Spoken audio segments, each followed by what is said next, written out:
નમસ્કાર મિત્રો, જય માતાજી, જય શ્રી કૃષ્ણ। સ્વાગત છે તમારું આપણી યુટ્યુબ ચેનલ મિસ્ટર વિજય ઇન્ફાઇન એજ્યુકેશનમાં।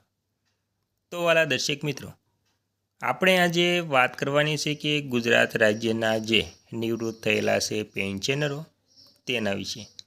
તો મિત્રો, ગુજરાત રાજ્યના 2006 બાદ નિવૃત્ત થયેલા પેન્શનરો અને કર્મચારીઓ માટે ઇજાફાને લઈ સરકારનો સૌથી મોટો નિર્ણય। તો મિત્રો, હવે 2006 બાદ જે નિવૃત્ત થયેલા છે તે કર્મચારીઓ અને પેન્શનરો માટે ખૂબ જ અગત્યના અને સૌથી મહત્ત્વના સમાચાર સામે આવ્યા છે મિત્રો। તો મિત્રો, શું છે તમામ વાત વિગતવાર કરતાં પહેલાં તમને એક નમ્ર વિનંતી છે કે તમે આપણી ચેનલમાં નવા હોય તો આપણી ચેનલને સબસ્ક્રાઈબ કરી લેજો, કેમ કે આવી કોઈ પણ નવી અપડેટ આવે તે નોટિફિકેશન સૌથી પહેલાં તમને મળી જાય।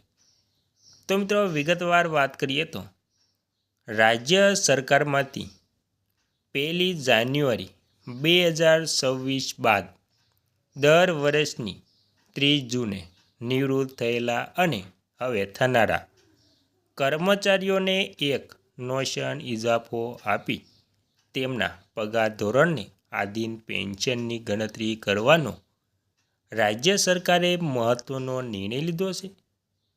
કેટલાક પેન્શનરો અને કર્મચારીઓએ હાઈકોર્ટ અને સુપ્રીમ કોર્ટમાં અરજી કરી હતી અને તેનો ચુકાદો કર્મચારીઓની તરફેણમાં આવતા રાજ્ય સરકારના નાણાં વિભાગે આ નિર્ણય જાહેર કર્યો છે।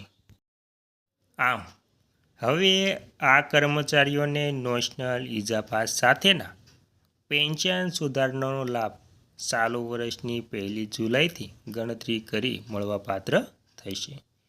અને મિત્રો, ગુજરાત રાજ્ય સરકારના વર્ષ 2006 બાદ 30મી જૂને નિવૃત્ત થયેલા કર્મચારીઓને મળવાપાત્ર ઇજાફો મળતો ન હોવાથી અન્યાય થઈ રહ્યો હતો અને આ અંગે રાજ્ય સરકારને અગાઉ અનેકવાર રજૂઆતો કરવામાં આવી હતી, તેમજ આ અંગે હાઈકોર્ટ અને સુપ્રીમ કોર્ટમાં પણ દાદ માંગવામાં આવી હતી અને કોર્ટનો કર્મચારીઓની તરફેણમાં ચુકાદો આવતા રાજ્ય સરકારે 1 જાન્યુઆરી 2006 બાદ દર વર્ષની 30 જૂને નિવૃત્ત થયેલા અને હવે થનારા કર્મચારીઓને એક નોશન ઇજાફો આપી તેમના પગાર ધોરણને આધીન પેન્શનની ગણતરી કરવાનો રાજ્ય સરકારે મહત્ત્વનો નિર્ણય લીધો છે।